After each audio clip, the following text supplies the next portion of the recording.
Euh, donc, je réitère encore mes salutations à tout le monde. Sachez qu'aujourd'hui, nous avons devant nous M. Gérard Santoro. Gérard Santoro a été triple sélectionné olympique et il a été médaillé européen en 91. Il a été aussi médaillé champion du monde et champion d'Europe de judo master aussi.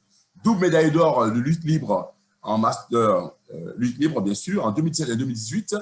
Et sachez également qu'en tant qu'entraîneur, il a eu un parcours impressionnant avec l'équipe de France, dont 2 médailles olympiques en 2004 avec la lutte féminine. Et M. Santoro est aujourd'hui l'un des entraîneurs qui a quand même fait le plus de médailles en équipe senior masculine et féminine au niveau européen et mondial, d'un titre mondial et un titre européen. Voilà, nous avons cette chance d'avoir comme intervenant M. Gérard Santoro, qui est également aujourd'hui le secrétaire général de la Fédération française de lutte. Donc, Gérard va partager son expérience avec nous durant ce temps. Et lorsqu'on aura cette intervention qui va durer à peu près 45 minutes, vous aurez le temps aussi de préparer vos questions et M. Santoro se fera le plaisir de vous répondre. Donc là, nous sommes à 1 minute du début du webinaire. J'aimerais donner la parole à M. Santoro d'abord, qu'il même se présente. Et ce que je vous ai pas dit, je vous le dis quand même. Gérard Santoro a été mon entraîneur, où j'ai été quand même médaillé au championnat d'Europe. Et il m'a conduit aussi aux Jeux Olympiques. Donc voilà, c'est monsieur de référence, de pointure que nous avons aujourd'hui, qui va nous parler quand même de la préparation de l'athlète à la compétition sur le plan psychologique. Bonjour Gérard. Bonjour à tous. Donc voilà, donc après ces présentations élogieuses de mon ex-athlète Vincent Aka, que je remercie particulièrement. Donc pour compléter ça, moi ce que je voulais dire, c'est surtout que j'ai quand même eu aussi une formation de professeur d'éducation physique. Voilà, que ensuite j'ai basculé sur le ministère de la Jeunesse et des Sports, puisque bon, j'avais un parcours d'athlète de haut niveau qui m'ont permis de pouvoir devenir d'abord entraîneur des espoirs, et puis ensuite entraîneur des seniors, et ensuite entraîneur des féminines, et ensuite directeur des équipes de France de lutte masculine et féminine. Voilà. Donc ça, et ensuite on va dire, j'ai passé ce qu'on appelle le concours supérieur, technique supérieure pédagogique au ministère de le CTPS, qu'on appelle conseiller technique pédagogique supérieur au ministère de la Jeunesse et des Sports, et j'ai fait l'exécutive master à l'INSEP Sport aussi avec Lionel Lacaze, qui était on va dire, celui qui gérait la formation et qui est aujourd'hui président de la Fédération française de lutte. Et aujourd'hui, bon, je suis le secrétaire général. Et bon, il aurait été, on va dire, ravi d'être parmi nous et de pouvoir vous saluer. Donc, il m'a demandé, puisqu'il est très, on va dire, intéressé et puis impliqué dans la francophonie, de vous saluer d'une part et d'être rassuré qu'il fera tout ce qu'il sera dans ses possibilités aujourd'hui à la tête de la Fédération française, puisqu'il a nommé Patricia Rossignol comme vice-présidente des territoires et en charge de la francophonie, pour que vous soyez accompagnés le mieux possible et que la France vous aide justement dans vos formations et dans votre développement sur le continent africain. Voilà. Donc ça, c'était le préambule. Merci Gérard pour cet aparté. C'est quand même important pour l'Afrique. Cette partie francophonie a toujours été un levier très puissant. Et si on peut plus l'utiliser pour le développement de la lutte, nous sommes tous ravis. Voilà. Voilà. Donc, maître des cérémonies, si vous voulez, on peut démarrer oui. Le webinaire. Prêt, Gérard. Alors, ce que je voulais dire en préambule, voilà, donc ce que je vais vous exposer, bon, prend bien sûr en considération des références, bien sûr, sur le plan de la psychologie du sport. Mais avant tout, ce que j'ai essayé de faire, c'est bien sûr d'être pragmatique et que ces références dans la psychologie du sport soient exploitables sur le terrain pour nous, puisque c'est d'abord mon expérience d'entraîneur qui va, on va dire ici, être mise en avant. Voilà. Donc, bien évidemment, la compétition, comme vous le savez, génère du stress. Donc, en préambule, je voudrais dire aussi que le stress, bon, c'est quelque chose que Hans Selye a découvert déjà dans les années 20 ou 25, et que d'ailleurs, c'est ce qu'on appelle, il a dit, il y a deux stratégies, la stratégie d'évitement et la stratégie d'adaptation. Donc lui, il a mis en avant le syndrome général d'adaptation, Et la compétition, c'est ça, ça génère du stress. Donc, il y a du stress qu'il faut comprendre positif et du stress négatif. D'accord? Le stress positif, ben, il n'y a pas de problème. Donc, on est dans l'adaptation. Et le stress, ce qu'on appelle négatif, il faut faire attention, donc en tant qu'entraîneur aussi, par rapport à la santé des athlètes. Voilà. C'est un peu comme en physique. Si on applique une force à un métal, bon, et que cette force est appliquée de manière répétitive, le métal casse. Eh bien, sur le stress, c'est pareil. Si le stress est négatif et si le stress perdure, le corps s'épuise et ça peut être dangereux pour la santé de l'athlète. Donc, il faut être très vigilant sur ce côté-là. Donc, je voulais dire ça en préambule et maintenant, ce que je souhaite, c'est passer justement à l'explication en fait de comment utiliser. Voilà. Alors, attendez, je vais vous partager technique et je vais essayer de mettre en mode présentateur. Voilà. Alors la préparation d'un athlète, bien sûr, du point de vue sur le plan, bien sûr, de la préparation mentale de l'athlète et sur l'aspect, bien sûr. Donc là, j'ai démarré par une photo que vous connaissez tous, une athlète que j'ai entraînée, une athlète très brillante puisqu'il s'agit d'Anna Gomis, qui a été 7 fois championne du monde, médaillée olympique, X fois championne d'Europe, qui est d'ailleurs au Hall of Fame à la fédération, donc à l'IWW, et qui est gloire du sport ici en France. Voilà. Donc on voit bien sûr qu'elle est à la fois une athlète très combative, et j'expliquerai pourquoi je choisis le terme de combative, et à la fois aussi une athlète très féminine pour dire que c'est pas incompatible. On a aussi des athlètes de niveau, on va dire, qui peuvent être à la fois des personnes tout à fait normales dans la vie et des athlètes d'exception. Voilà. Alors, ce que je voulais aussi poser comme question, préparer un athlète à la compétition sur le haut niveau, voilà, c'est aussi avoir des prérequis ou avoir des machins. Je me suis posé la question, voilà, quand on choisit un sport de combat et qu'on pratique la lutte à haut niveau, est-ce que ça suppose d'avoir des dispositions mentales ou des prérequis, des dispositions naturelles ou des prérequis au préalable? Ou alors, est-ce que c'est l'engagement dans une activité physique de combat à haut niveau qui développe une forme d'agressivité, de combativité en lien avec des capacités mentales? Donc, il faut bien avoir en considération que souvent, derrière le mental, on parle d'agressivité. Souvent, on parle d'agressivité, vous dire positive.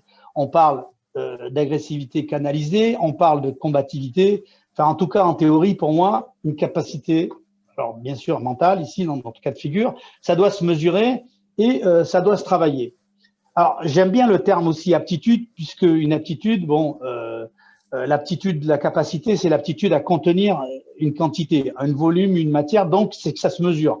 C'était pour expliciter. Mais j'aime bien aussi le terme d'aptitude, parce que l'aptitude, c'est aussi des dispositions naturelles ou des acquis. Donc, alors il y en a qui utilisent le terme d'habileté aussi. Voilà. Mais peu importe, l'idée, c'est de bien voir que pour moi, ce que je dis sur le plan mental, on doit pouvoir mesurer les choses et on doit pouvoir les travailler de façon à les améliorer.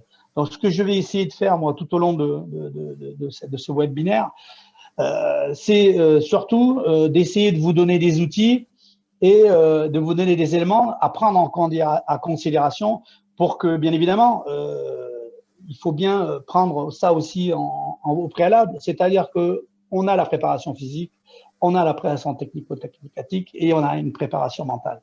Donc, la préparation mentale, elle vient sublimer les deux autres préparations, ne l'oubliez pas. D'accord, n'allez pas dire ensuite, ah, on a fait la préparation mentale que Gérard Santoro nous a expliqué, mais elle vient en complément du reste. Elle ne peut pas se voilà, prévaloir et, on va dire, oublier que sans préparation physique et sans préparation technique, on ne peut pas être champion du monde et champion olympique. D'accord, voilà. Donc, il faut bien replacer dans l'ordre les choses, mais c'est ce que voilà, on va faire. Donc, pour moi, la combativité, ça désigne la détermination d'un individu à se battre en vue de parvenir au but qu'il s'est fixé, quelles que soient les forces extérieures ou intérieures, d'accord, qui s'opposent à la réalisation de son projet. N'oubliez pas qu'il y a des forces extérieures puisqu'il y aura vos adversaires, mais que parfois, on est son propre adversaire puisqu'il y a des choses à l'intérieur, des doutes, manque de confiance en soi. Donc, il y a aussi des forces à l'intérieur qu'on doit, à un moment donné, apprivoiser et qu'on doit on va dire, gérer de façon à pouvoir être opérationnel et efficace. Voilà. Alors, la combativité, pour moi, il faut bien le voir, c'est un mélange de conviction, d'engagement, et le mot engagement, pour moi, est un mot fort, puisque pour moi aussi, l'engagement, ça se mesure sur le tapis avec l'athlète qui s'investit. On doit voir un engagement qui doit être en correspondance avec des objectifs. Voilà. Alors, bien sûr, le courage, détermination dans un contexte précis qui est le contexte de la compétition, bien évidemment. Alors, les capacités mentales, j'ai mis une photo parce que c'était la photo pour me rappeler de l'aspect technique et de l'aspect physique. Regardez l'attitude de la lutteuse en rouge. Elle est penchée en avant. Elle n'a pas vraiment une bonne attitude technique. Bon, elle est physique. Et on va voir que bon Vanessa, que Boubriem qui est sur la photo, bon, qui remportera le match, puisque là, elle s'apprête à orienter pour revenir en Cuisse-Arbour. Donc voilà, qu'elle passera aussi dans l'action. Donc c'est pour dire que l'aspect technique et l'aspect physique sont très importants. Et l'aspect mental est aussi important, puisqu'une fois qu'on a les deux aspects, vous avez bien compris que le mental fera la différence. Voilà. Donc, les aptitudes mentales au service de la performance. Alors là, je vous ai mis tout un terme plusieurs termes que vous allez voir: activation, discours interne, motivation, fixation d'objectifs, cohésion d'équipe. Parce que même si on est un sport individuel, d'accord, quand on se déplace en équipe, puisqu'un entraîneur vient avec 3, 4 athlètes, d'accord. Bon, certes, chacun fait sa compétition dans sa catégorie, bien sûr. Voilà, catégorie de poids, bien évidemment. Et voilà. Et donc, mais il est important, je crois, qu'il y ait une ambiance, on va dire, dans cette équipe qui soit importante. Donc, la cohésion d'équipe, n'oubliez pas, même si on a un sport individuel, elle sera quand même au rendez-vous. La confiance en soi, la routine ou le rituel, donc dialogue interne, attention, concentration, relâchement, relaxation, gestion du stress, respiration, gestion émotionnelle, gestion des émotions, état de flow. On le voit pas marqué derrière, mais voilà, c'est...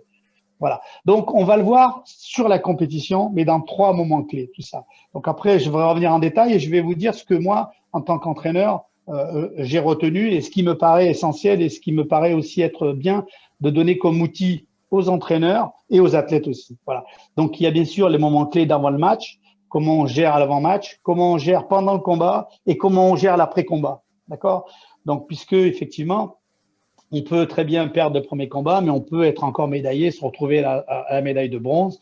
Donc, il est important de pouvoir gérer, et on le sait très bien tous, on l'a tous vécu comme spécialiste. Le premier combat, c'est le combat où on prend la température dans une compétition et il est primordial, ce premier combat. Pendant le combat, ben, on sait très bien que façon de gérer son combat sur l'aspect mental, de pouvoir savoir faire le point, où on en est, qu'est-ce qu'on prend comme option, on le verra plus tard, mais je pense que c'est très très important. Et après le combat, on peut à la fois gagner et être dans l'euphorie, et il faut apprendre à économiser son énergie. Voilà.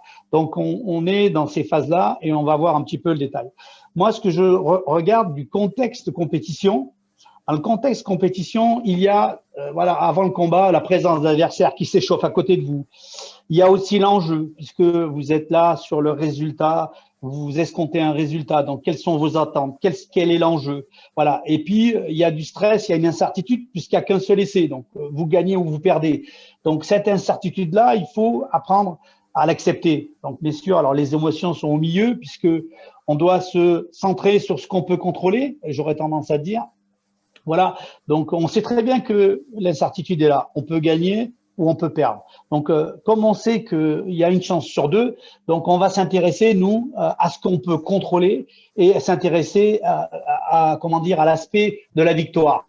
Hein, parce que pour les deux adversaires qui se rencontrent, il y aura toujours ce dilemme, il y aura toujours la possibilité de perdre ou de gagner, c'est 50%. Donc, à partir de là, je m'intéresse à ce que je peux faire pour gagner, le reste, ce que je peux contrôler.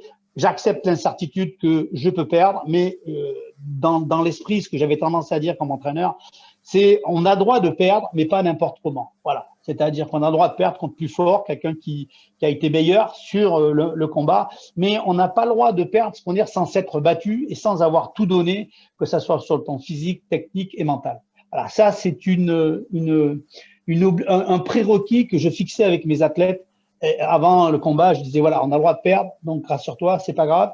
Mais en revanche, on fait tout ce qu'on fait de notre côté pour pouvoir l'emporter et gagner. Donc, bien évidemment, c'est être aussi, rester ce que j'appelle, moi, dans le présent. C'est-à-dire ici et maintenant. Moi, je le formulais comme ça en tant qu'entraîneur. C'est voilà, le match arrive, c'est ici et maintenant. Et voilà. Donc, tout ce qui est préparer sa combativité avant le match, c'est quoi? La confiance en soi. Comment ça se passe? Alors, la confiance en soi, c'est, je vais déjà me mettre dans une disposition de pas non plus imaginer mon adversaire, on va dire, le mettre sur un piédestal. Ça commence comme ça déjà. Donc ça veut dire que aussi penser en termes de tout le monde est battable. C'est-à-dire à un moment donné, si on sait, on applique la bonne tactique, la bonne stratégie, tout le monde est battable. Voilà. Et on essaie d'être dans ce qu'on appelle routine dans le sens rituel. Pourquoi?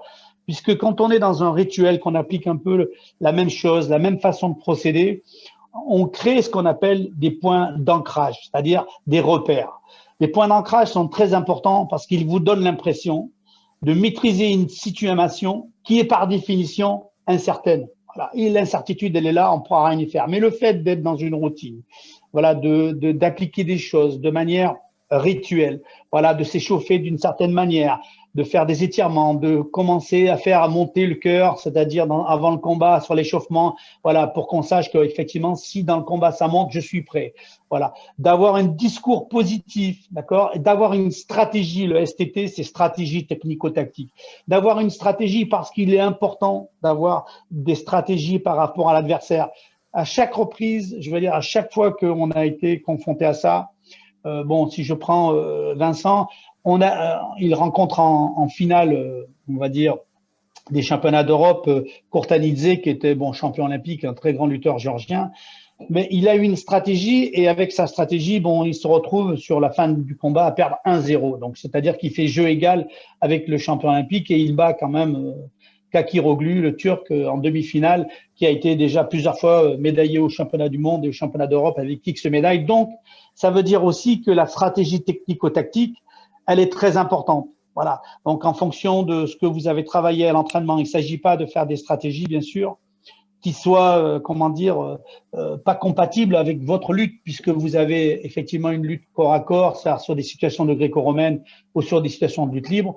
Donc, si on prenait l'exemple de Vincent, on avait comme stratégie avec ce Turc de faire justement des attaques sur la cheville, puisqu'il était grand, très costaud du haut. Donc, on a cherché à plutôt lutter sur le bas, sur les chevilles que sur le haut. Donc, la stratégie, ça a été vraiment d'avoir une lutte rapide, et de pouvoir, on va dire, shooter au bon moment sur une attaque cheville pour pouvoir prendre la différence et ensuite garder le score. Voilà. Donc ensuite, tout ce qui est avant-match, bien sûr, il y aura du stress, etc. Donc il faut apprendre à gérer ce stress, d'accord, d'avant-match. Pour moi, une des outils qui est important, c'est la respiration. Et pas n'importe quelle respiration, la respiration abdominale, d'accord. Deuxième temps, c'est aussi être capable de se relaxer, de la relaxation. Alors après, certains ont des méthodes, on va dire, de faire de la relaxation type méditation, d'autres avec faire du yoga, peu importe. Mais il faut être en capacité de se relaxer et de respirer de manière sur le plan abdominal. Et il y a aussi la stratégie de la visualisation mentale et d'imagerie mentale, de vous voir aussi dans des situations où vous avez déjà gagné, puisque chaque lutteur a une expérience et à un moment donné, on a tous gagné quelque chose à un moment donné.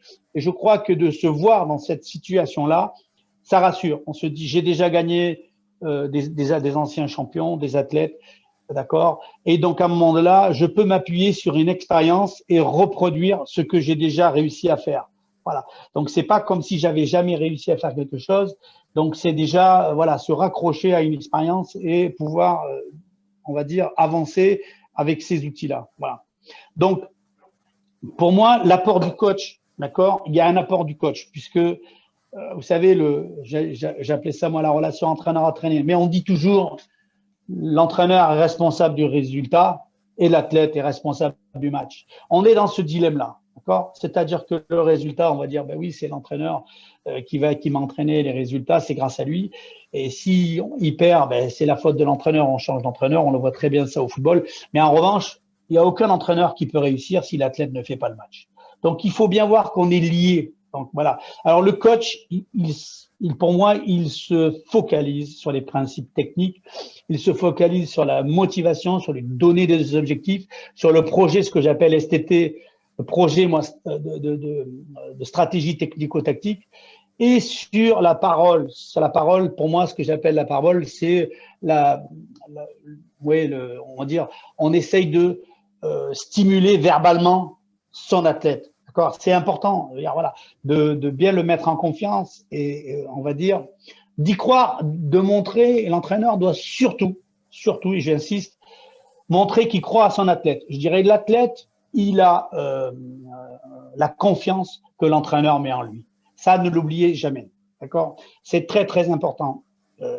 J'ai toujours été persuadé que mes athlètes pouvaient battre tous leurs adversaires.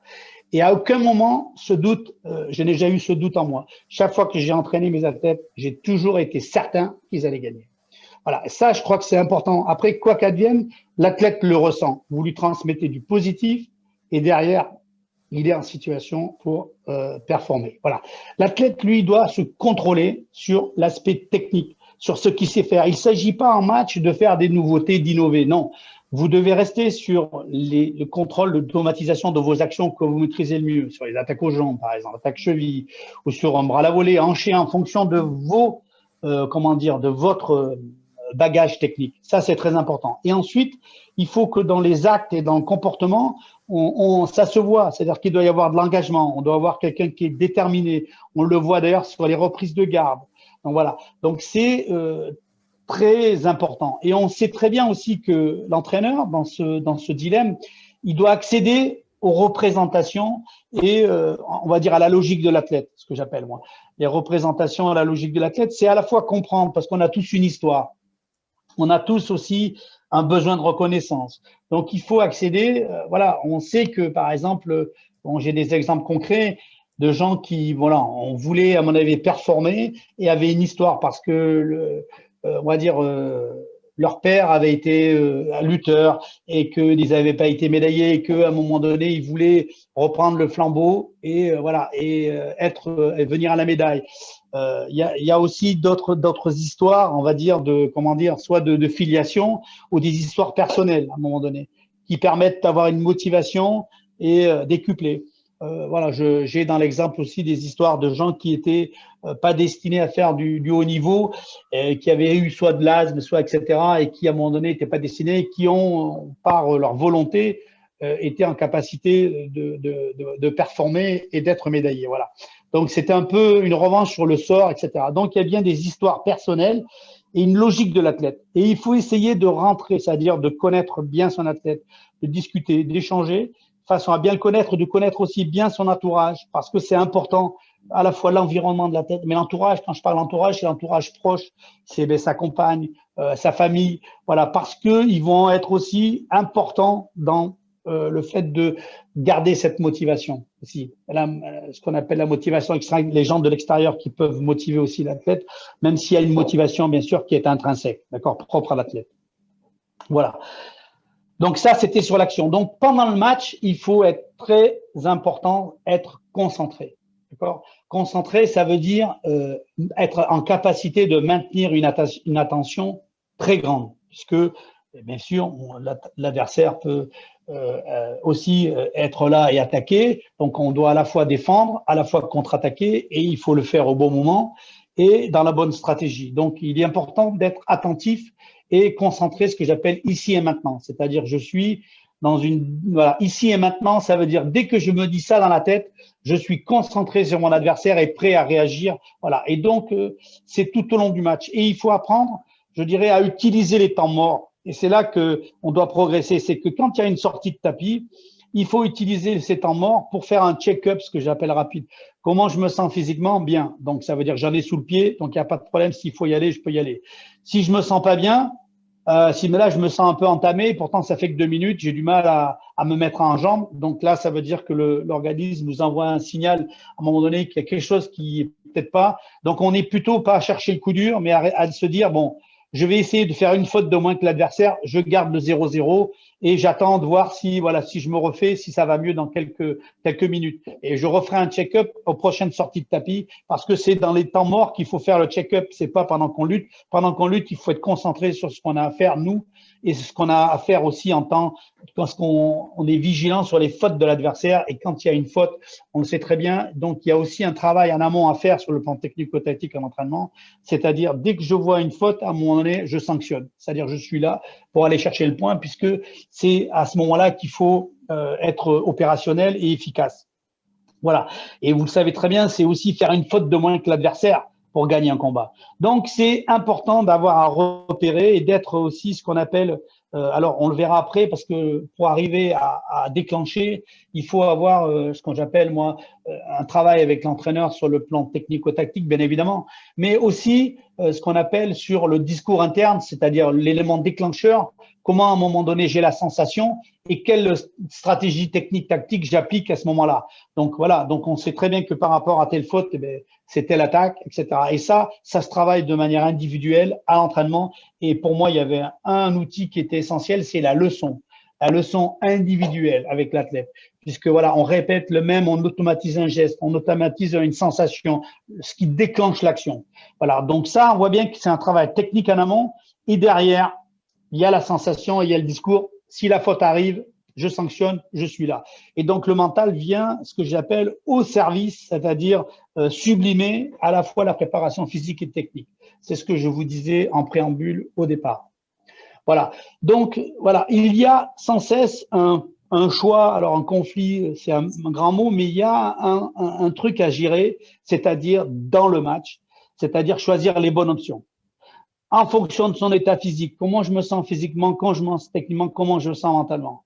D'accord? On le sent quand on démarre des matchs, et ça m'est arrivé comme athlète, et ça arrive à d'autres, on se sent à la ramasse parfois, et puis des fois on démarre des compétitions, on se sent du feu de Dieu, et donc on peut attaquer, je dirais, sans cesse, et puis des fois on se sent, alors en fonction voilà, de son état physique, de la préparation antérieure. Des fois, on est peut-être aussi un peu malade, un peu grippé, et donc on n'a pas les mêmes capacités. Voilà. Et donc, on est obligé, puisque le championnat arrive là, on fait avec, ce qu'on appelle.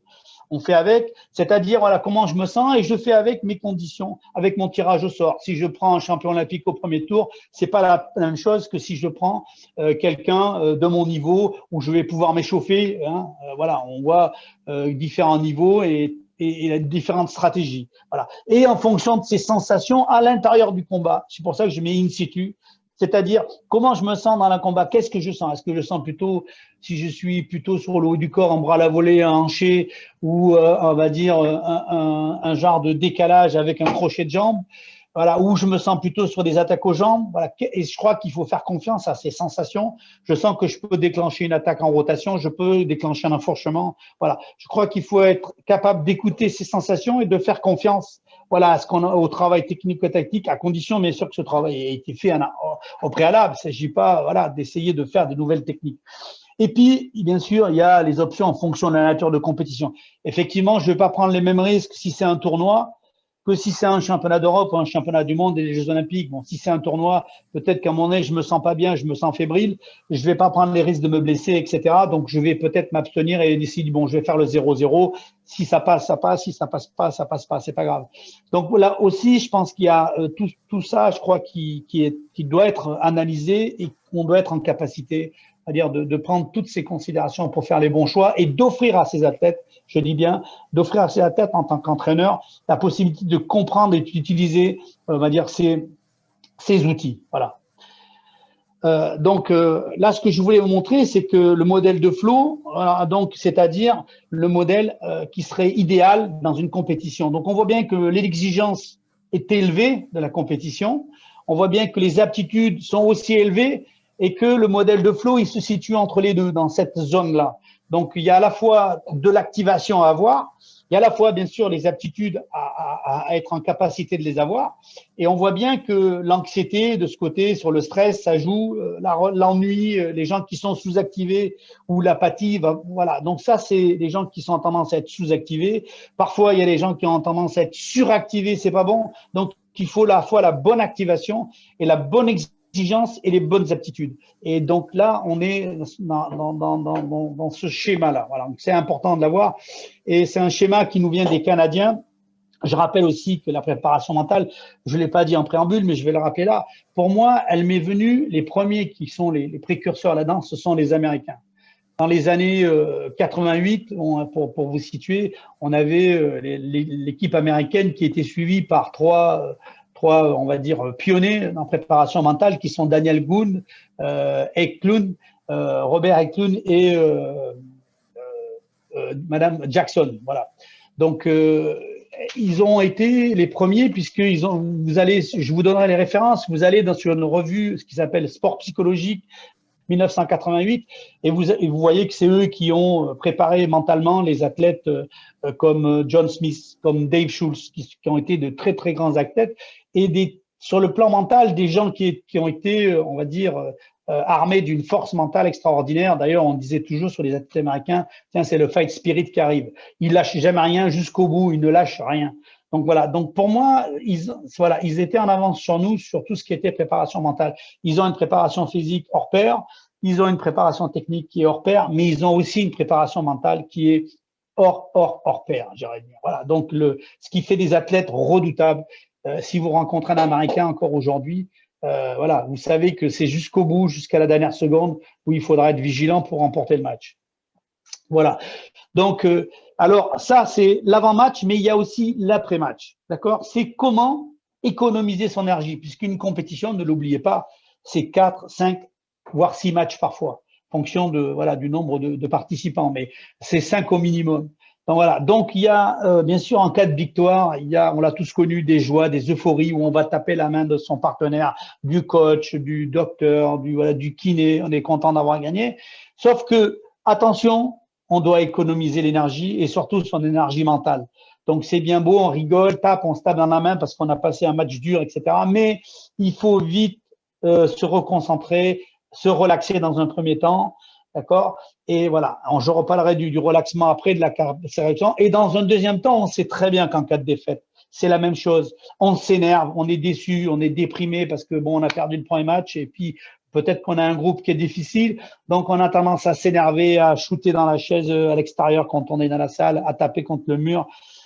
Bon, ça sert pas à grand chose, si bon, peut-être à se libérer momentanément. Mais bon, il faut vite se reconcentrer parce que rien n'est perdu. C'est pas parce que vous avez perdu un match que vous pouvez pas vous retrouver en finale 3, la petite finale, bien évidemment. D'accord? Et donc, effectivement, on est dans ce cas de se remobiliser. Voilà. Donc, il faut apprendre cette capacité à récupérer après un combat. D'accord? Soit de ces émotions d'euphorie, soit de ces émotions d'énervement. Donc, apprendre à se relaxer. Donc, quelle que soit la méthode, je le rappelle, que ça soit la relaxation, que ça soit la méditation pour certains, que ça soit le yoga pour d'autres. Il y en a qui ont le training autogène. Il y a aussi la méthode de Jacobson. Donc, peu importe. Il faut avoir un outil qui vous convient à vous. Alors, faites la tête, j'aurais tendance à dire, il choisit ce qu'il a envie. Donc, moi, j'étais plutôt sur, plonger en moi-même, me centrer, soit visualiser une goutte d'eau avec des cercles qui s'agrandissent, soit de l'autre côté, on part du cercle le plus haut, puis revenir pour se recentrer sur soi-même. Voilà. Donc, essayer de mettre ce qu'on appelle un aplomb et de revenir, de se recentrer sur soi pour se calmer, se respirer et donc économiser son énergie et se restaurer mentalement. Et deuxième temps, il y a aussi une restauration, une récupération qui est physique, c'est-à-dire il faut qu'il y ait le kiné qui vienne, vous masser les jambes. On peut avoir aussi se mettre dans un bac d'eau, c'est-à-dire si on a un bidon de 220 litres coupé en deux, se mettre les jambes dedans parce qu'on sait que une eau à 15 degrés, si on reste 10 minutes dedans, on va améliorer la récupération physique. Et ensuite, s'il y a le massage du kiné, donc c'est les 20 minutes, on sait que le prochain combat, il est entre une demi-heure et 1 heure. Donc, c'est très bien, on a le temps de se repréparer ensuite sur le mental pour recommencer sur le match qui va venir. Donc, c'est important de récupérer, je dis bien, physiquement, mentalement, se restaurer aussi, on l'oublie, il faut boire, l'hydratation, ça fait partie aussi de cette récupération que je suis en train de vous décrire. Voilà. Et le mental, il vient au service de la restauration, bien sûr, alimentaire. Il faut s'alimenter, il faut s'hydrater et il faut récupérer mentalement de l'effort puisque sur un match, ça épuise mentalement. On a de l'influx nerveux. Donc, il faut apprendre à se recentrer, à se récupérer mentalement pour se tenir prêt pour le prochain combat. Voilà. Ça c'est très, très important pour la suite. Donc, là, il y a le débriefing du post-match très rapide. Il faut pas insister longtemps puisque, c'est point de vue de la tête, comment tu as senti, gagné, perdu, point de vue de l'entraîneur. Et puis, s'il y a un doute, vous savez, moi, je dis toujours, c'est mieux de montrer des images. Voilà.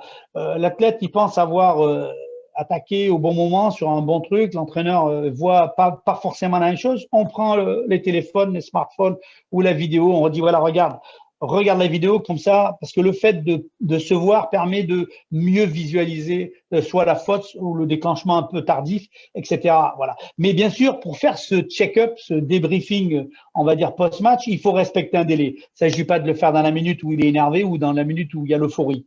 D'accord? Il faut qu'à un moment donné, on laisse 5-10 minutes que les choses s'apaisent et ensuite on trouve le bon moment, voilà, pour amener ça, quitte que ça soit au dernier moment, une fois qu'il a fait son protocole de récupération, qu'il s'est fait masser, on revient là, dit tiens, j'ai 2-3 infos à te donner, regarde, voilà. Et ça permet que sur le prochain match, soit de pas refaire la même faute, puisqu'il faut jamais essayer de faire 2 fois la même faute, il faut essayer de se corriger. Plus on se corrige, si on garde le principe de ne jamais refaire 2 fois la même faute, voilà, ça veut dire on progresse, on est toujours sur une progression. Voilà.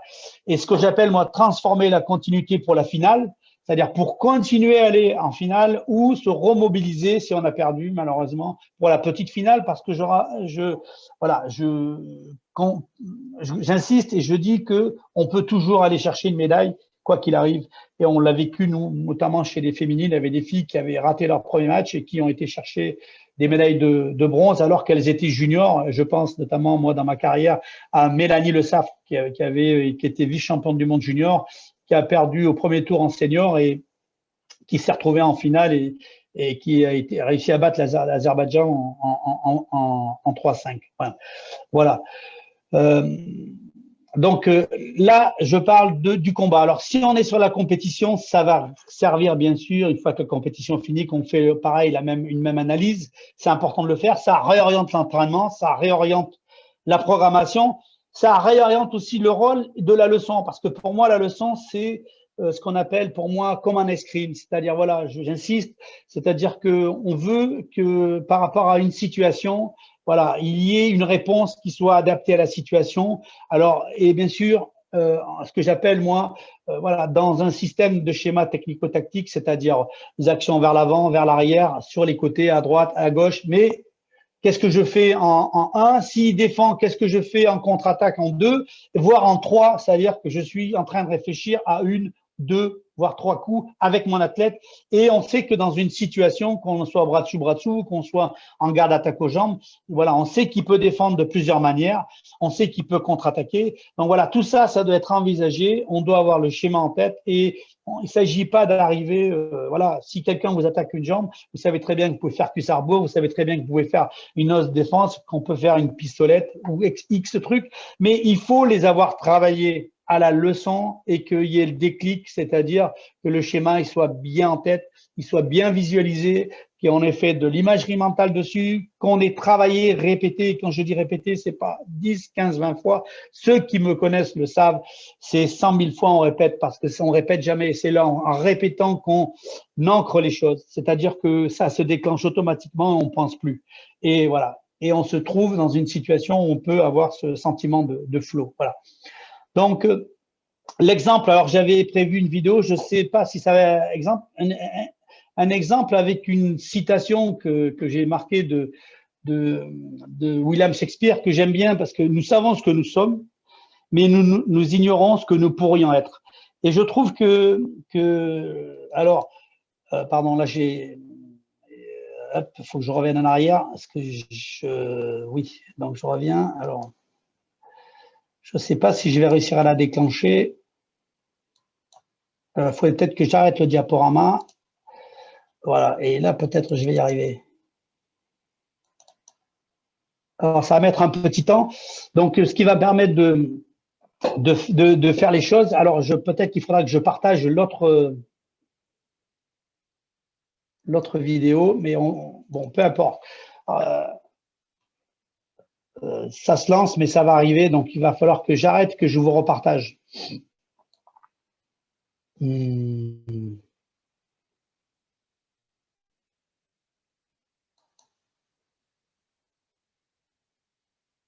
Voilà, alors ça arrive, ça met un peu de temps, je suis désolé, mais voilà, vous allez… Alors, ce que je vais vous demander de regarder dans ce que je vais partager, c'est de regarder, alors sur le plan mental, regardez bien le regard.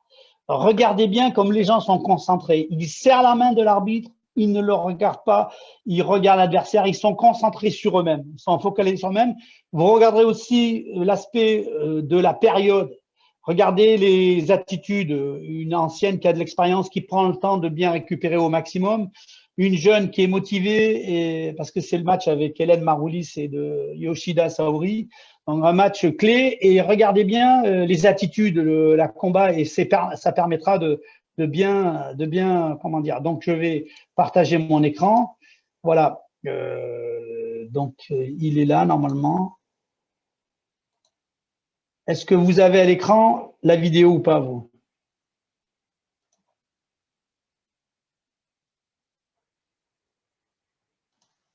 Vous avez la vidéo? Je ne vous entends pas là. On a la vidéo, Gérard. On a la vidéo, tu peux y aller. Voilà, ok. Donc, voilà. Donc, là, on voit bien l'attitude. Regardez bien comment elles sont concentrées. Regardez bien les prises de main et de tête, comment ça va aller. Donc, j'ai pas vu tout le match, mais ça montre, on va dire, la concentration de départ. Vous voyez, là, je vous ai mis la période. Regardez la discussion des entraîneurs. Un qui lève les bras, qui l'a fait récupérer. Les autres qui discutent, qui prennent le temps de l'essuyer. Et voyez, la détermination de l'américaine, elle perd 1-0, mais elle est la première. Elle veut adresser un message. Je suis là, je suis prêt. Elle vient 4 secondes. Elle est déjà prête en combat. Donc, ça veut dire qu'elle est prête à attaquer. Et le message est lancé là. Elle sautille. Donc, ça veut dire, voilà. On va voir l'attaque tout de suite. Elle fonce sur elle. Bon, elle enchaîne, elle marque ses 2 points et au sol, elle enchaîne aussi. Donc, il y a une détermination, c'est ce que j'appelle un engagement. D'accord? Donc, quand il y a une préparation mentale et qu'on est motivé, il y a un engagement. Voilà, on la voit encore aller chercher 2 points. On va voir qu'ici, il va à 4-1. Maintenant, son rôle, c'est de fermer la boutique et de résister. Donc, elle sait très bien que les carottes sont cuites, comme on dit, et que derrière son jeu à elle, ça veut dire mentalement, elle va résister aux attaques. Donc, c'est qu'elle est prête, elle est en défense, elle est très basse, vous avez vu, elle est là, elle tourne, voilà. Donc, elle est dans le moment où elle essaye de faire paniquer ce qu'on appelle, d'accord, paniquer son adversaire parce que le score s'égrène, le temps s'égrène, et donc l'adversaire panique. Et voilà. Alors, ce qui était intéressant, mais alors on l'a pas entendu parce que peut-être comme j'ai le son ici et je ne sais pas si vous avez pu l'entendre, mais c'était intéressant de pouvoir entendre, voilà, comment on appelle ça, Maroulis. Ah non, alors j'ai fait une erreur. Arrêtez, voilà, hop. Donc je reviens sur mon partage, voilà, de dire que personne n'est imbattable. Voilà, pour moi, il y a quelque chose qui est, voilà, je suis retourné en diaporama.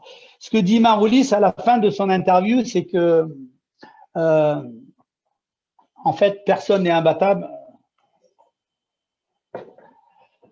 Personne n'est imbattable. C'est ce que tous les entraîneurs doivent dire à leurs athlètes. Voilà. C'est-à-dire, qui que vous rencontrez, cet athlète n'est pas imbattable. Voilà. Et on voit à la fois tout le travail mental qui a été fait sur cet athlète. On voit aussi dans son attitude, voilà, les bonnes décisions, les bonnes options. Je suis en défense, je garde la défense, le temps s'égrène, mon adversaire va paniquer. Et donc, elle va se précipiter pour attaquer et je vais être là encore pour marquer des points. Donc voilà, donc c'est vraiment un jeu sur le plan psychologique qui est très important à comprendre. Voilà, je crois que c'est ça, être aussi. Donc les éléments pour moi pertinents à prendre en compte pour se préparer à la compétition et développer les attitudes, voilà, qu'un entraîneur doit faire, c'est surtout ce qu'on appelle voilà, de notion de défi, c'est-à-dire toujours être dans se challenger, c'est-à-dire voilà, essayer d'amener toujours dans l'entraînement un athlète à se surpasser, d'accord, à avoir un défi, soit un objectif qui est légèrement plus élevé de ce qu'il peut faire, voilà, soit ou dans une autre activité, que ça soit en circuit training ou que ça soit, j'irais dans une autre activité en technique, voilà, d'essayer de se challenger. Voilà. La capacité de travail, je rappelle, la capacité de travail est très importante. Il n'est pas possible de réussir au niveau sans avoir une grande capacité de travail. Alors, capacité de travail veut dire, bien sûr, il y a toujours un maximum, mais il est indéniable, il y a un minimum à faire. Si ce minimum n'est pas fait, c'est impossible. Donc voilà, quelle que soit la préparation mentale que vous y mettez. Il y a aussi l'orientation sur l'objectif. C'est très important parce que se fixer des objectifs est très important. Il permet de se mobiliser pendant l'effort. Il permet aussi d'augmenter sa persévérance à l'effort. Se donner un objectif, c'est ça. Il permet aussi de canaliser l'attention sur des éléments associés à l'objectif. Il permet aussi de doubler, de ce que j'appelle d'innover sur de nouvelles façons d'apprendre, d'accord, notamment au travers de la leçon. L'adaptation à un milieu inconfortable. Combien de fois j'ai amené mes athlètes, mes adversaires dans des situations extrêmes, c'est-à-dire inconfortables, soit à faire du vélo, par exemple, où ils n'avaient jamais fait, c'est-à-dire donc du VTT. Donc, il y avait des situations, par exemple, monter la colle, on va dire le col d'Estavar. Donc, c'est 1 heure de montée en vélo. Donc, c'est inconfortable, ils n'ont pas l'habitude, ça fait mal. Donc, mentalement, on est obligé de se dépasser. Idem, on part aussi dans des stages à l'étranger. Combien de fois on a été à Krasnoyarsk, en Russie, où il fait froid, s'entraîner le matin de bonne heure, on court dehors où il fait -20. Donc voilà, ça c'est important. Il est important aussi de regarder l'attitude de vos athlètes sur les matchs disputés en compétition. Il est totalement différent d'un match à l'entraînement, y compris si on dit que c'est une sélection et dans un cadre d'entraînement. C'est pas du tout le même format, c'est pas du tout les mêmes repères, le stress n'est pas le même. Donc, il est important aussi d'évaluer ça en compétition et de partir avec des outils sur des repères qui soient en compétition, puisque c'est ça aussi l'étalonnage, et on va essayer de mesurer par rapport en compétition et avec les outils apportés, d'améliorer pour remesurer encore en compétition. Pareil, la capacité à prendre des risques est importante. On le verra sur des matchs plus tard, je vous montrerai. La récupération aussi, c'est important à prendre en considération. Relaxation, méditation, yoga, quelle que soit la méthode, il faut apprendre à récupérer. La relation entraîneur-entraîné, je l'ai dit, l'athlète est responsable du match, l'entraîneur est responsable du résultat. Il y a une relation, il faut que la relation soit très bonne. Bonne dans le sens que c'est important, d'accord ? Et tout ce qui est par rapport aussi à l'athlète. Alors, j'avais des matchs là que je ne mettrai pas, mais que je vous laisserai regarder puisque je vous enverrai les vidéos. Je ne sais pas si on a le temps, Vincent, mais sinon, voilà, si tu voulais être dans les 45 minutes, les vidéos, on les gardera, on les mettra en ligne directement. Comme ça, donc, vous regardez, j'ai marqué la fin, mais ce qui est important, c'est de regarder le coup d'œil, la lucidité et la bonne décision. Pareil sur la lucidité avec un match qui a été clé, quelqu'un qui gagne dans la dernière minute, c'est ce que je dis, il gagne parce qu'il a été lucide et il a pris les bonnes décisions, les bonnes options. Voilà. Donc ici, qu'est-ce qui peut altérer ces aptitudes mentales et cette combativité? C'est le sentiment que l'objectif est trop élevé. Attention à ne pas mettre des objectifs trop élevés, il faut y aller crescendo et de façon à pouvoir être dans cet objectif qui soit mesuré et réaliste. Voilà. La relation ou le vecteur entraîneur-entraîné, ces relations, on sait très bien qu'on a affaire à des athlètes qui ont des tempéraments. Vous avez affaire à des athlètes qui sont des personnalités. Donc, l'entraîneur, il doit permettre de sublimer cette personnalité. Il ne doit pas l'écraser. Donc, voilà, on ne va pas, moi je disais toujours, on ne va pas en compétition, on ne peut pas gagner avec des moutons, ce sont des loups qu'on entraîne. Donc, ils ont des tempéraments, ils ont des caractères. Il faut apprendre à gérer les personnalités. C'est très important. Donc, la relation entraîneur-entraîné doit toujours être bonne. On doit toujours avoir une bonne relation avec son athlète. Ça ne veut pas dire laisser tout faire. Ça veut dire être ferme quand il faut s'entraîner, mais aussi être complice. Voilà. Il faut alterner les deux. Il faut aussi alterner des phases de repos avec des phases de travail. Il ne s'agit pas de faire que du travail sans arrêt et de ne pas laisser de repos. Il faut des phases de travail intenses, mais il faut des phases de décompression.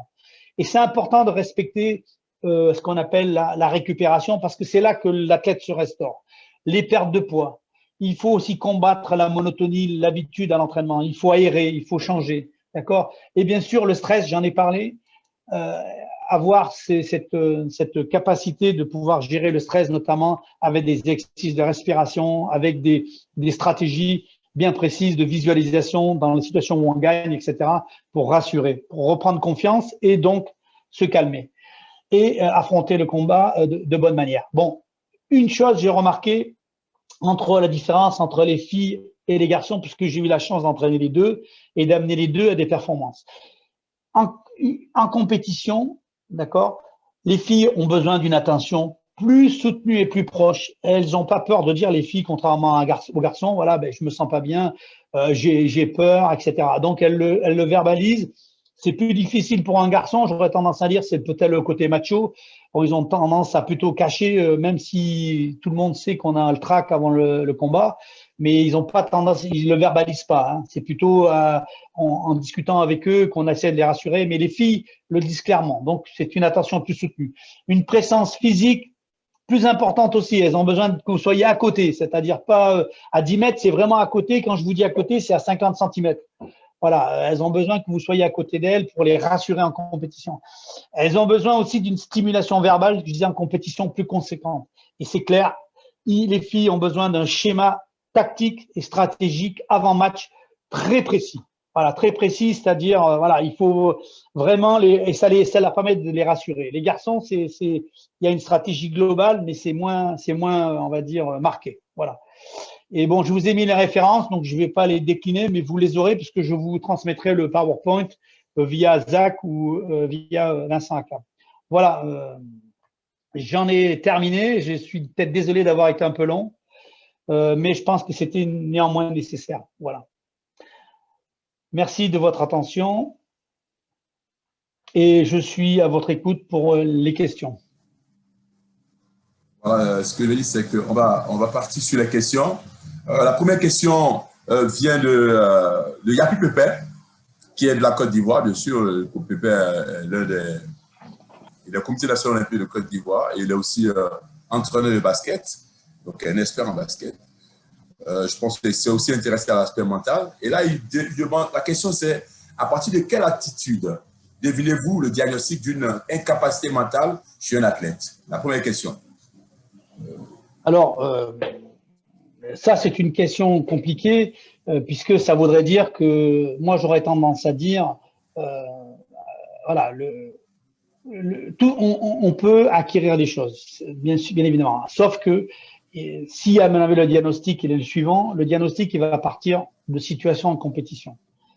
Effectivement, si quelqu'un vit très mal le stress, je le dis très mal et j'en fais pour preuve que le stress, il y a deux façons comment dire, soit on évite, d'accord, soit on s'adapte. Si la personne est en incapacité de s'adapter et qu'elle vit le stress comme, voilà, ce que j'ai dit, c'est de la physique pratiquement. Si on applique une force à un métal, voilà, à plusieurs reprises intenses, le métal finira par casser. Donc, si la personne vit le stress et ce stress perdure, elle va s'épuiser. D'accord? Donc, je le dis bien, donc on voit bien que le premier prérequis, c'est déjà, voilà. Mais en principe, quand on a les athlètes qui viennent au niveau où on est, comme entraîneur national ou entraîneur de club, et qu'on les a amenés à gagner en compétition, ça veut dire qu'ils ont les prédispositions nécessaires. Ensuite, c'est quelle stratégie vous leur proposez déjà sur le plan physique pour s'améliorer, sur le plan technico-tactique, parce que c'est ça aussi qui est très important au départ. La préparation mentale, elle vient sublimer ce travail. D'accord? Donc, je dis bien des prédispositions au départ à la compétition, c'est évident, c'est un prérequis. Et c'est pour ça qu'il faut une évaluation, non pas qui soit, comment dire, évaluée en entraînement ou en situation qui s'approche de l'entraînement. L'évaluation, elle doit être mesurée en compétition parce que c'est des conditions réelles. Voilà. Moi, j'ai connu des gens qui gagnaient tout le temps à l'entraînement, je peux vous le dire, et je ne vais pas citer de nom, mais tout le temps, ils ont gagné. Quand on arrive en compétition, malheureusement, ils ont tout le temps perdu parce qu'ils n'arrivaient pas tout simplement à surmonter ce stress. C'était l'enjeu, les attentes. Donc, on n'a droit qu'à un seul essai. Donc, il y a une incertitude. Et du coup, c'était vécu comme quelque chose qui les paralysait. C'est-à-dire, on voyait que le cœur montait, ils avaient la bouche sèche, ils avaient du mal à parler. Donc, voilà, ils étaient en situation, on va dire, de difficulté. Et donc, pour moi, c'est pour ça que je dis que le diagnostic de départ, il doit être fait. Voilà. Et en principe, quand on parle d'athlètes sur les équipes de France ou quand on va sur l'international, c'est qu'il n'y a pas de problème d'évaluation de disposition, on va dire mentale. C'est ensuite s'habituer à développer ses capacités, c'est-à-dire les outils, C'est-à-dire comment on les utilise et comment je fais des diagnostics. Et là, si vous voulez, je pourrais peut-être, pour être plus concret, partager un document, si Vincent m'autorise pour répondre à cette question. Bien sûr, bien sûr. C'est, par exemple, partager cet outil, c'est-à-dire que les entraîneurs doivent être en capacité à dire à leur athlète, voilà, avant le combat, moi, j'aurais tendance à m'intéresser à ces quatre. Ce que je ressens, ce que je me dis, ce qui me gêne. Voilà, pendant le trajet avant une compétition, comment je perds mon poids, qu'est-ce que je sens après la pesée, qu'est-ce que l'échauffement, la chambre d'appel, comment je vis les choses, comment je suis avant de monter sur le tapis. Et en fonction de ça, c'est de mieux connaître son athlète et de lui apporter des réponses, soit en lui disant, ben, pour te rassurer, si tu as des incertitudes, tu crées un point d'ancrage, tu fais un rituel qui va te permettre de penser que tu contrôles la situation. Et c'est bien de sentir, de contrôler la situation, alors que la situation, elle était incontrôlable et personne ne pourra prédire qui va gagner, qui va perdre, et personne ne pourra prédire le résultat avant. Mais n'empêche que le fait d'avoir ce rituel, ça va créer un point d'ancrage qui va permettre de rassurer l'athlète. Et c'est ce qui est important, le rassurer. Voilà. Donc après, on a bien sûr la même chose pendant l'entraînement, avec ce que je vous ai dit, et après l'entraînement. Si je gagne, si je perds, etc. Donc pour moi, il est important de partager ça avec l'athlète et lui donner les outils pour s'améliorer. Voilà. Donc, je ne sais pas si j'ai répondu à la question. Je pense que tu as fait le tour de la question. Tu as fait le tour de la question. Il y a Pipe qui demande est-ce qu'on pourra avoir ce document pour la Fédération ivoirienne de lutte. Bien sûr.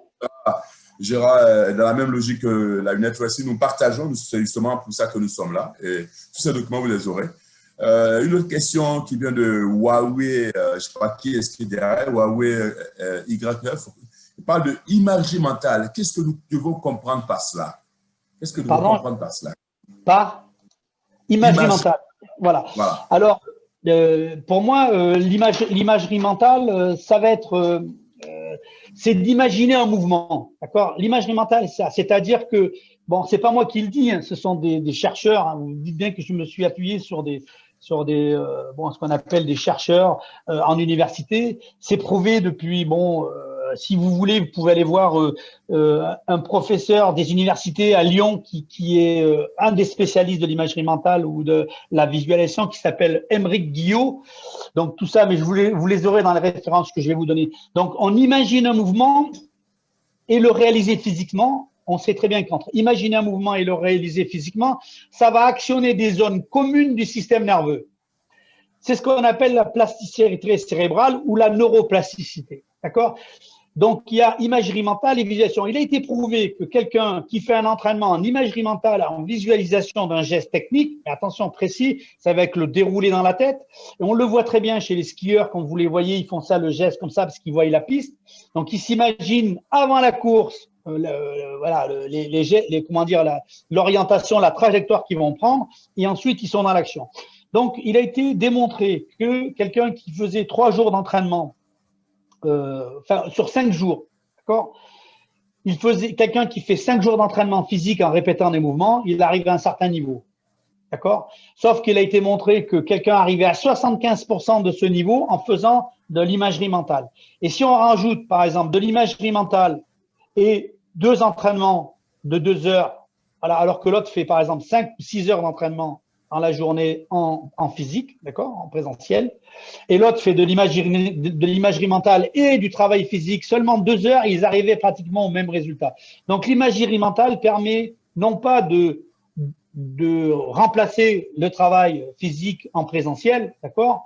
Bon, ça c'est impossible, mais il permet par exemple d'améliorer et de permettre peut-être de réduire ce qu'on appelle ne pas être en surentraînement parce qu'on fait trop, mais d'utiliser ça pour pouvoir revisualiser, et on développe les mêmes zones du cerveau sur la coordination du mouvement, sur l'exécution du mouvement, sur la préparation du mouvement, sur le contrôle du mouvement. Ce sont les mêmes zones du cerveau qui sont sollicitées. Donc pour moi, il est très important de le faire.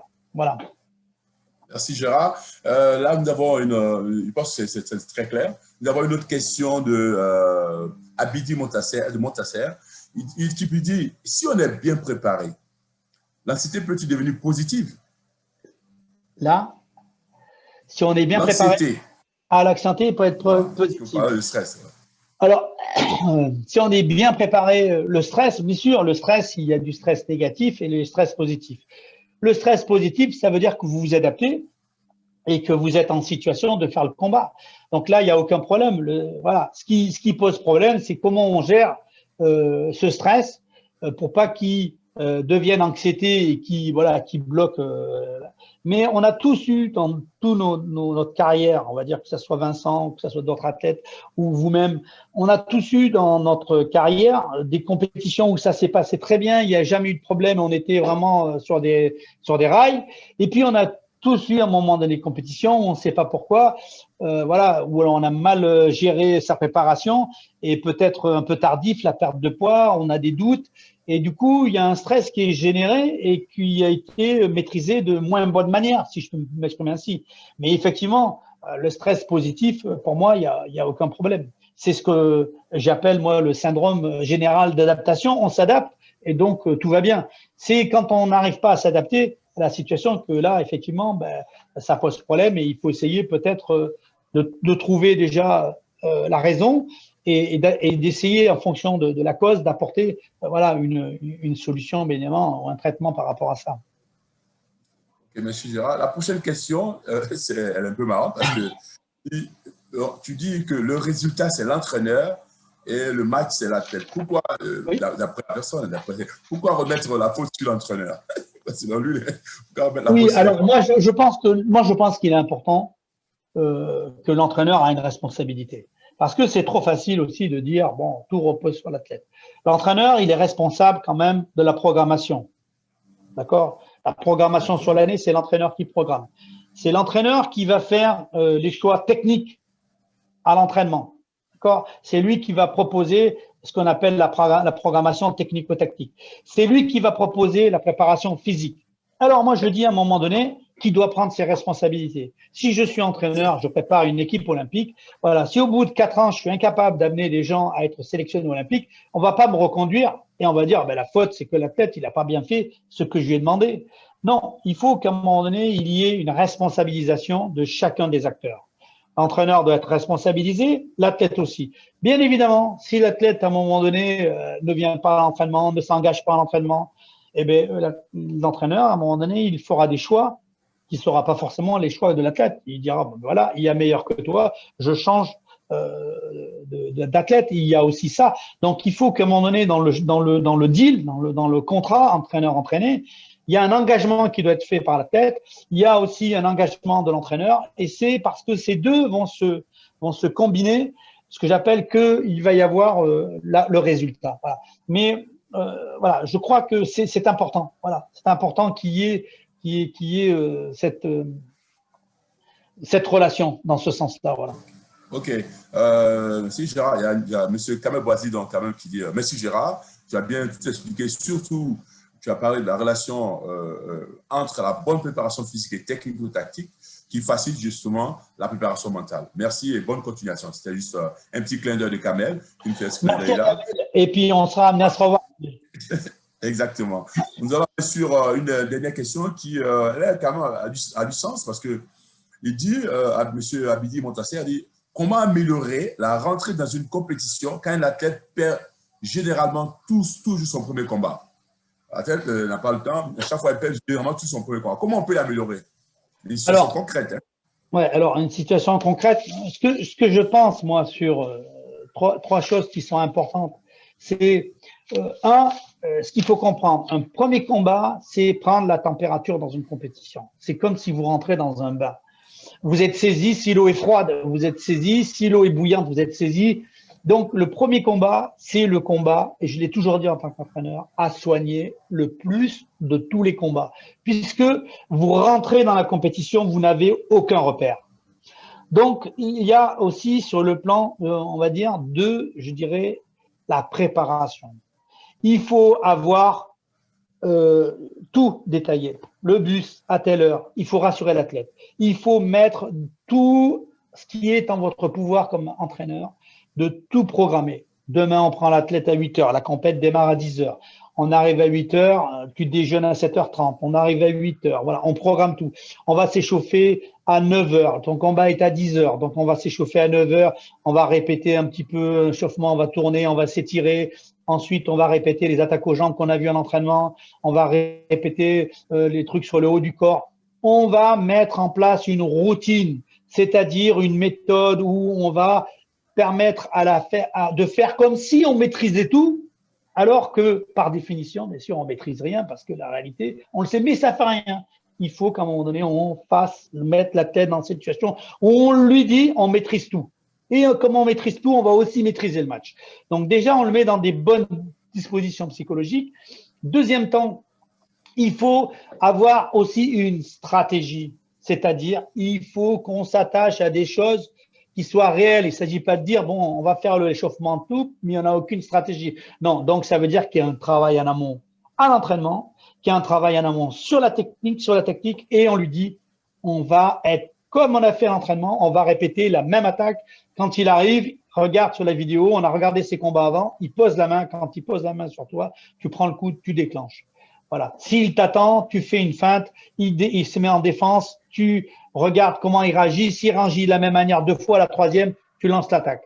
Donc, voilà, c'est pas on fait des choses approximatives, c'est-à-dire qu'on sait où on va, on sait ce qu'on fait. Pour moi, il y a aussi, comment dire, une phrase de Sénèque qui disait, à un moment donné, celui qui ne sait pas où il va, en gros, est perdu, quoi. C'est-à-dire, en gros, bon, c'est pas exactement ça, mais il faut savoir où on va, voilà. Et ça, le fait de tout programmer et tout préparer, ça permet aussi de donner de la confiance à l'athlète. Et ensuite, il faut le stimuler verbalement et lui dire, bon, on a travaillé, c'est là l'objectif. Donc voilà, moi, j'étais amené au meilleur niveau. Maintenant, à toi de fournir le dernier effort. Je suis avec toi. Il faut avoir confiance en lui et il doit sentir que vous ayez confiance en lui. C'est-à-dire, à un moment donné, l'athlète, il le sent. Si à un moment donné, vous lui racontez midi à 14 heures, il le sent. Donc, voilà, c'est à un moment donné important d'avoir cette relation de confiance et de le mettre dans les meilleures conditions de façon à ce qu'il s'exprime le mieux possible. Et en principe, ben nous, ça a marché, donc il n'y a pas de raison, ça doit marcher aussi, c'est vous. Ok. Gérard, ce sera, il nous reste 1 minute. Ce sera sûrement la dernière question, parce que je crois que cet aspect aussi aussi important. C'est la préparation mentale pour les cadets et pour les seniors. Quelle différence on ferait justement? Alors, les cadets, moi, je crois qu'il faut, dans la préparation mentale, ce qu'il faut, c'est être sur deux choses. Deux choses. Il y a plusieurs choses, mais si j'avais bon, il y a la fixation d'objectifs. Pour moi, ça fait partie de la préparation mentale. C'est-à-dire, vous devez apprendre des cadets à des jeunes à se fixer des objectifs qui soient réalistes, légèrement peut-être au-dessus de ce qu'ils peuvent faire pour les amener à toujours, comme on dit l'entraîneur, s'il entraîne, il va de l'avant, à s'améliorer. D'accord? Il y a ce qu'on appelle l'automaticité des mouvements. Donc, fixation d'objectifs, facile. Pourquoi? Parce que ça va les mobiliser pendant l'effort, ça va les permettre de persévérer, ça va leur permettre d'avoir des éléments associés à leur objectif, d'accord? Ça va aussi leur permettre d'automatiser des mouvements, de faire de l'imagerie mentale aussi par rapport à ça. Donc, je dirais 1, fixation d'objectif. 2, dans la répétition de l'objectif à atteindre, je dois peut-être faire des prises en gréco parce que j'en fais pas. Dans ma lutte, j'ai aucune prise en gréco. Il faut que j'en ai parce que si je suis en situation de gréco, qu'est-ce que je fais? Donc voilà, l'objectif c'est ça. J'automatise un mouvement, donc de l'imagerie derrière. Ensuite, les apprendre à se relâcher, des temps morts. Comment, quand l'arbitre, je sors du tapis, j'ai 3-4 secondes pour revenir au milieu, j'ai le temps de réfléchir à ce que je vais faire. Comment je me sens physiquement bien? Ok, ben je fonce. Je me sens pas bien, je vais faire 0-0, je garde le score. D'accord? Et j'attends qu'il fasse une erreur. Voilà, ça c'est une stratégie. Je suis bien, j'attaque. Je vais faire les attaques aux jambes, c'est ma spéciale.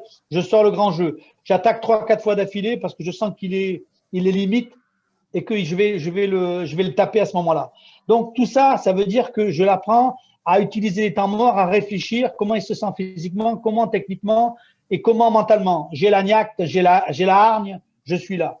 Donc c'est important. Ensuite, il faut lui apprendre à s'écouter ses pensées. On ne lutte pas contre son imagination, D'accord? Parce que l'imagination, ah, il a été champion, il a fait ci, il a fait ça, oulala, alors qu'est-ce que je suis moi? On lutte contre quelqu'un qui a 2 jambes et 2 bras. Et il y a de la physique. C'est-à-dire que si j'ai fait un fauchage de jambes au bon moment, mais il est comme tout le monde, il va tomber. Donc il faut arrêter de faire aussi penser aux jeunes que l'imagination, elle est débordante. Il faut la stopper. Il faut qu'ils apprennent à contrôler leurs pensées. Et il faut qu'ils aient un discours interne positif. C'est-à-dire, vous devez leur dire, voilà, sur l'entraînement qu'on a fait, tu mets ça en application. Et voilà, et tu vas arriver, tu vas faire exactement la même chose. Mais encore une fois, à condition que vous ayez travaillé avec lui, que vous ayez répété la leçon et que vous ayez fait le travail nécessaire. La préparation mentale seule, elle vient avec, elle complémente, mais elle ne remplace pas. Ça, il faut bien l'avoir en tête. Voilà. Et ensuite, ce que je disais, le contrôle activationnel. Il ne s'agit pas d'arriver sur un championnat à la fleur au fusil. Il faut que le gars il soit prêt. Il y a un match en face, vous avez un autre adversaire qui est motivé, donc vous devez préparer votre athlète. Vous devez l'activer. Mais il y a une différence entre l'activer et le suractiver où il va partir dans tous les sens et faire des erreurs. Le sous-activé où il est un peu endormi, il faut la bonne activation. Il faut une zone optimale d'activation. D'accord? Je vous enverrai les documents là-dessus, mais c'est très important qu'il soit activé de la bonne manière. Et une fois qu'il est là, il a de grandes chances d'être dans cet état de flow que je vous décrivais tout à l'heure sur la fiche. C'est-à-dire, voilà, c'est très important. Donc, tout vient aller dans l'exigence et dans lui, dans sa confiance en lui, voilà, à réaliser les choses, des aptitudes à pouvoir réaliser les choses. Donc, c'est très important. Donc, moi, je répète la fixation d'objectifs, l'imagerie mentale, c'est important, le dialogue interne et le contrôle activationnel. Voilà, je vous ai donné 4 repères. Si vous êtes capable de faire ça avec des jeunes, fixation d'objectifs, automatiser les mouvements et faire de l'imagerie en même temps pour les visualiser et les voir. Troisième temps, j'ai dit discours interne, donc contrôler ses pensées et avoir un discours interne positif.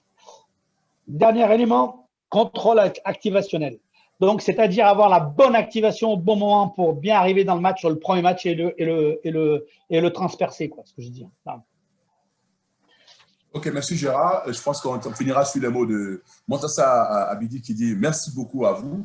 On espère que ça va se répéter parce que apparemment les participants sont très, très, très contents d'avoir pratiquement plus d'une trentaine de participants qui sont connectés aujourd'hui pour suivre ce webinaire. Nous sommes à la fin du webinaire. Je ne sais pas, Gérard, si tu veux laisser dire un dernier mot. Oui, je dirais le dernier mot, je dirais la citation de Sénèque qui m'est revenue. Il n'y a pas de vent favorable pour celui qui ne sait où il va. Voilà. Il faut savoir où on va et il faut mettre les choses en place avec les outils qu'on a pour y parvenir. Voilà. Et vous avez tous les outils en clé. Moi, en tout cas, en tant que secrétaire général et ancien lutteur de haut niveau, je me fais un devoir de transmettre. Dans la vie, c'est la transmission. Ne l'oubliez jamais. Nous sommes là de passage. D'accord? Nous sommes là ici sur Terre pour transmettre. D'accord? On transmet la vie comme parents, on transmet des techniques. La lutte est ancestrale, elle est universelle. Elle date de moins de 2000 ans avant Jésus-Christ, donc elle date de 2500 ans. On ne sait plus. De tout temps où il y a eu l'humanité, il y a eu de la lutte. C'est une dimension culturelle. Nous avons le devoir de transmettre. Voilà, et je terminerai sur ces mots. Merci Vincent, merci pour votre écoute. Et merci à tout le monde pour passer. Et puis, vous pouvez, bien sûr, vous pouvez aussi envoyer vos demandes à Zach Eret. Sur le webinaire, vous avez le contact. Et puis, on fera le plaisir de contacter Gérard s'il y a encore d'autres questions, d'autres demandes que vous demandez. Merci et à très bientôt. Bon week-end à tous et au prochain webinaire. Merci à vous.